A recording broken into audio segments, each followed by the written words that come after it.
A felicidade e confortos da velhice. Parte 04, dia 6 de agosto de 2026.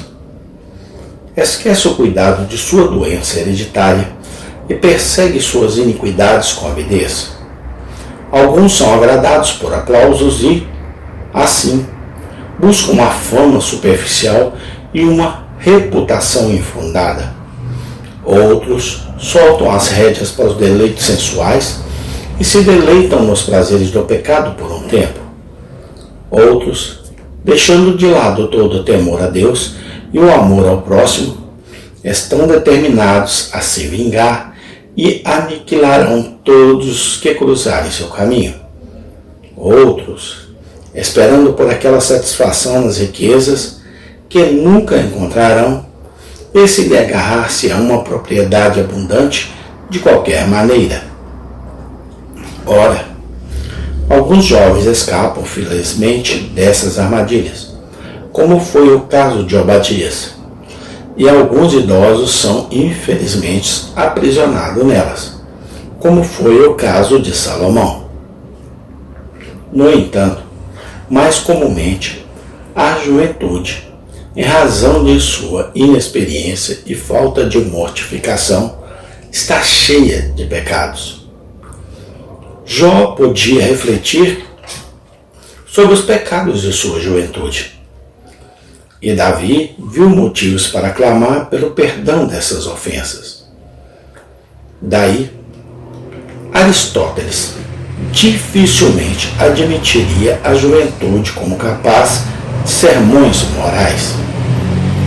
E, de fato, aquele ardor e veemência que são quase inseparáveis dessa idade tornam-se presa fácil de muitas tentações. Ora, quando a velhice se apodera, os espíritos orgulhosos, furiosos e libertinos se esgotam. Assim como o vinho, a princípio se mistura com a borra, até que com o tempo se acalma e se refina. Assim também as paixões da juventude, se não forem mortificadas pela graça de Deus, são enfraquecidas e amortecidas pela idade dos homens. Como diz Tully, quando os prazeres quase depravaram o corpo e a mente, então a velhice chega e cura o que a sabedoria não conseguiu curar. E é uma felicidade livrar-se de tais hóspedes, vis, seja de que forma for. Mas você dirá que, embora um tipo de pecado tenha desaparecido, outros ainda o substituem. É evidente, pelo que foi dito antes, que a velhice tem seus pecados, assim como a juventude. A objeção deve ser respondida com lágrimas. Não há idade neste mundo sem suas tentações. Esta lepra não será completamente purificada até que a casa seja demolida.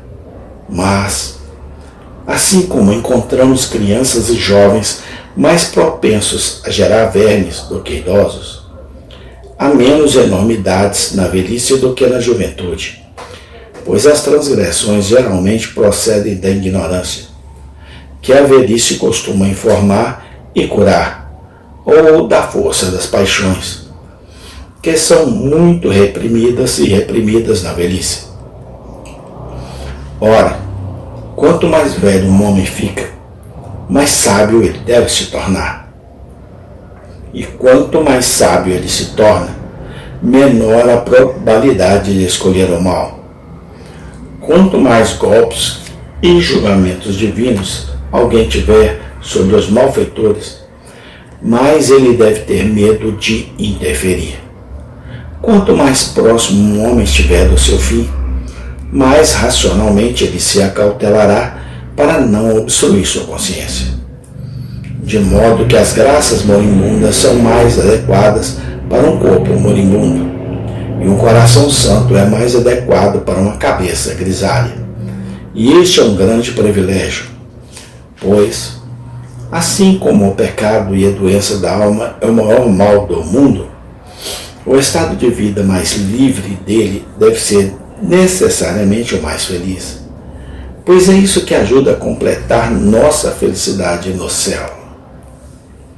Que nenhum pecado se hospede lá, e o idoso está se apressando para lá e, consequentemente, se esforça para quebrar esse jugo do pecado, agora, e se preparar para esse estado celestial. Assim como os prazeres que ele teve na maioria dos pecados se foram, seus desejos por eles também se foram. Ele agora descobre que há mais satisfação em não desejar os prazeres passageiros do pecado do que em desfrutá-los. Ele se alegra com sua libertação daqueles grilhões do pecado. Ele não viveria novamente sua vida pecaminosa por nada neste mundo. E ele está preocupado, não porque a maioria de seus pecados tenham passado, mas porque, em algum momento, eles o dominaram. Sim, ele encontra mais contentamento real em suas lágrimas de penitência do que jamais teve em suas brincadeiras de juventude. Com que desprezo ele contempla as devassidões, as festas alegres e as loucuras fúteis da juventude, nas quais triunfam como num paraíso na terra. Mas ele as experimentou e sondou, e as achou tão vazias quanto a vaidade e tão imundas quanto a lama. Ele agora acredita no que ouvira muitas vezes, que os prazeres do pecado são apenas como um sonho dourado, que não deixam nada além de melancolia para trás. Agora que o verniz de seu pecado se desgastou, ele vê sua natureza imunda e feia e se pergunta como qualquer pessoa racional poderia amá-lo. Ele agora se assusta com a lembrança daqueles pecados de juventude que antes cometeu sem remorso. Amém. Tem continuação.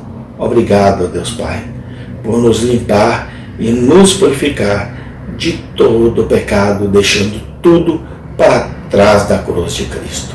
Louvado e exaltado seja o nome do teu Filho amado, Senhor Jesus Cristo. Amém e amém.